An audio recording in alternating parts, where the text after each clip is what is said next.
حضرت موسیٰ علیہ السلام کو کہنے لگے تم کیسے ہی عجیب بات ہمارے سامنے لاؤ اور اس کے ذریعے ہم پر جادو چلاؤ، تب بھی ہم تمہاری بات ہرگز نہیں مانیں گے۔ تو اللہ تعالیٰ نے ان پر پے در پے 5 قسم کے عذاب نازل کیے۔ السلام علیکم، آپ دیکھ رہے ہو وائس آف انفارمیشن اور میں ہوں نعیم شاہ۔ بنی اسرائیل اللہ تعالیٰ کی سب سے عزیز اور سب سے پسندیدہ قوم تھی۔ بنی اسرائیل پر اللہ تعالیٰ نے من و سلوہ نازل کیا۔ بنی اسرائیل کو اللہ تعالیٰ نے مشقت سے آزاد کیا کہ یہ میری عبادت کریں اور میرے ساتھ کسی دوسرے کو نہ ٹھہرائے۔ اللہ نے سورہ اعراف میں ارشاد فرمایا، ترجمہ، اور ہم نے ان کے اوپر طوفان بھیجا، ٹڈی، جوئے اور مینڈک اور خون، یہ سب نشانیاں الگ الگ دکھائی، پھر بھی انہوں نے تکبر کیا۔ وہ مجرم لوگ تھے، اور جب ان پر کوئی عذاب پڑتا تو کہتے اے موسیٰ اپنے رب سے ہمارے لیے دعا کرو جس کا اس نے تم سے وعدہ کر رکھا ہے، اگر تم ہم پر اس سے عذاب کو ہٹاؤ گے تو ہم ضرور تم پر ایمان لائیں گے اور بنی اسرائیل کو تمہارے ساتھ جانے دیں گے۔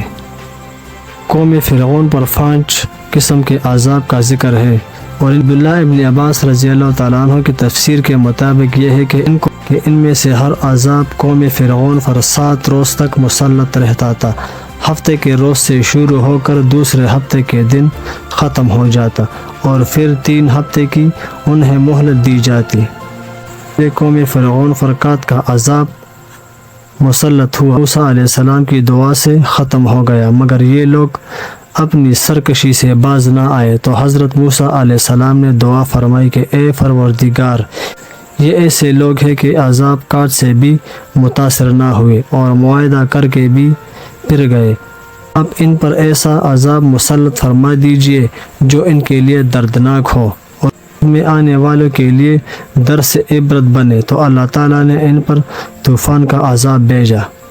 طوفان سے مراد فانی کا طوفان ہے۔ قوم فرعون کے گھروں اور زمینوں کو طوفان کے پانی نے گھیر لیا، نہ کہیں بیٹھنے نہ ہی زمین میں کچھ کاشت وغیرہ کرنے کی، اور عجیب بات یہ تھی کہ قوم فرعون کے مکانات اور زمینوں کے ساتھ ہی بنی اسرائیل کے مکانات اور زمینیں تھی، لیکن بدستور خشک تھے، کہیں طوفان کا پانی نہیں تھا۔ اس طوفان سے گھبرا کر قوم فرعون نے حضرت موسیٰ علیہ السلام سے التجا کی کہ اپنے رب سے دعا کیجیے کہ یہ عذاب ہم سے دور فرما دے تو ہم ایمان لائیں گے اور بنی اسرائیل کو آزاد کریں گے۔ حضرت موسیٰ علیہ السلام کی دعا سے یہ عذاب دور ہوا اور ان کی قیدیاں پہلے سے بھی زیادہ ہری بھری ہو گئی، تو کہنے لگے کہ یہ در حقیقت عذاب نہ تھا بلکہ ہمارے فائدے کے لیے تھا، جس کے نتیجے میں ہماری زمینوں کی پیداوار میں اضافہ ہوا، اس لیے حضرت موسیٰ علیہ السلام کا اس میں کوئی دخل نہ تھا۔ یہ کہہ کر سب عہد پیمان نظر انداز کر گئے۔ اس طرح یہ لوگ ایک رسل اللہ تعالیٰ نے ان کو غور و فکر کرنے کی مہلت دی تھی، مگر یہ ہوش میں نہ آئے۔ ٹڈیوں نے ان کی باغوں کو کھا لیا۔ بعض روایت میں ہے کہ لکڑی کے دروازے، چھتوں اور گھریلو سامان تک ٹڈیاں کھا گئی۔ اس عذاب کے وقت بھی حضرت موسیٰ علیہ السلام کا معجزہ سامنے تھا کہ سارے ٹڈیاں صرف قوم فرعون کے کھیتوں، باغوں اور گھروں میں چھایا ہوا تھا۔ اسرائیلیوں کے مکانات اور کھیت باغات وغیرہ سب محفوظ تھے۔ اس وقت قوم فرعون اور حضرت موسیٰ علیہ السلام سے دعا کی درخواست کی اور پہلے کی طرح وعدہ کیا کہ اب ہم ایمان لائیں گے اور بنی اسرائیل کو بھی آزاد کر دیں گے۔ حضرت موسیٰ علیہ السلام نے پھر دعا کی اور یہ عذاب ہٹ گیا، مگر عذاب ہٹنے کے بعد انہوں نے دیکھا کہ ہمارے پاس اب غلے کا اتنا موجود ہے کہ ہم اسے سال بھر کھا سکتے ہیں، تو پھر سرکشی عہد شکنی اتر آئے، نہ ایمان لائے اور نہ بنی اسرائیل کو آزاد کیا، اور جو نے ان کے بالوں اور پھلکوں تک کھا لیا۔ آخر پھر قوم فرعون بلبلا اٹھا اور حضرت موسیٰ علیہ السلام سے فریاد کی کہ اب کے مرتبہ ہم ہرگز وعدے سے نہ پھریں گے، اب دعا کریں۔ آپ علیہ السلام کی دعا سے یہ عذاب بھی ٹل گیا، مگر جن بد نصیبوں کو ہلاک ہی ہونا تھا وہ کب عہد کو پورا کرتے اور ہی سب کچھ بھول گئے اور منکر ہو گئے، پر اس مہلت سے بھی انہوں نے کوئی فائدہ نہ اٹھایا۔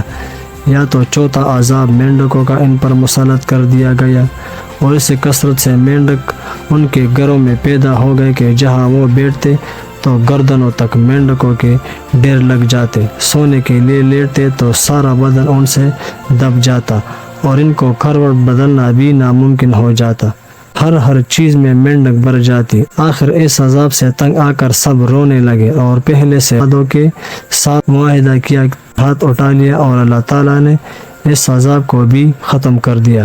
مگر جس قوم پر قہر الہی مسلط ہو کہ عقل اور ہوش کام نہیں دیتے، اپنے ہٹ درمی پر قائم رہے اور کہنے لگے کہ اب تو ہمیں اور بھی یقین ہو گیا کہ حضرت موسیٰ علیہ السلام بڑے جادوگر ہے، اور یہ سب ان کے جادو کے کرشمے ہے۔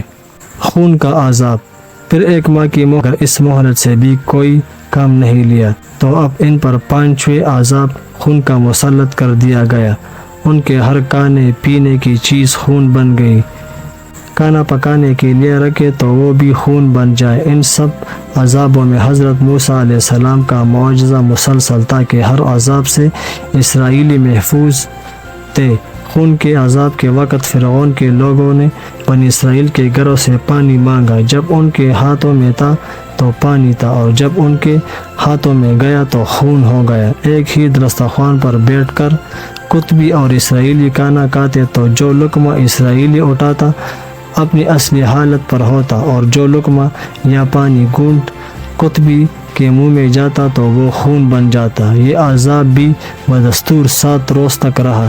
بالآخر یہ بدکاری اور بدعہدی قوم چلا اٹھا اور حضرت موسیٰ علیہ السلام سے فریاد کی اور پہلے سے زیادہ پختہ وعدے کیے، تو آپ علیہ السلام کو ان پر اس مرتبہ بھی رحم آ گیا کہ سدھر جائے۔ اس نیت سے بارگاہی میں دعا کے لیے ہاتھ اٹھا لیے تو اللہ تعالیٰ نے اس مرتبہ بھی معافی دے دی اور عذاب ہٹ گیا۔ ادھر عذاب ہٹا اور ادھر حزب سابق اپنے وعدوں سے پھر اور اپنی ہٹ درمی پر جمے رہے۔ اس طرح یہ 5 عذاب ان پر مسلسل آتے رہے، مگر یہ لوگ اپنی گمراہی پر قائم رہے۔ دوستوں کو میری یہ ویڈیو اچھی لگی ہو تو پلیز چینل کو سبسکرائب کریں، ان کو ضرور پریس کریں، کیونکہ اس طرح کی خوبصورت اور معلوماتی ویڈیو کی نوٹیفیکیشن آپ دوستوں کو ملتی رہے۔ ملتے ہیں ایک دوسری ویڈیو کے ساتھ، اجازت چاہتا ہوں، اللہ حافظ۔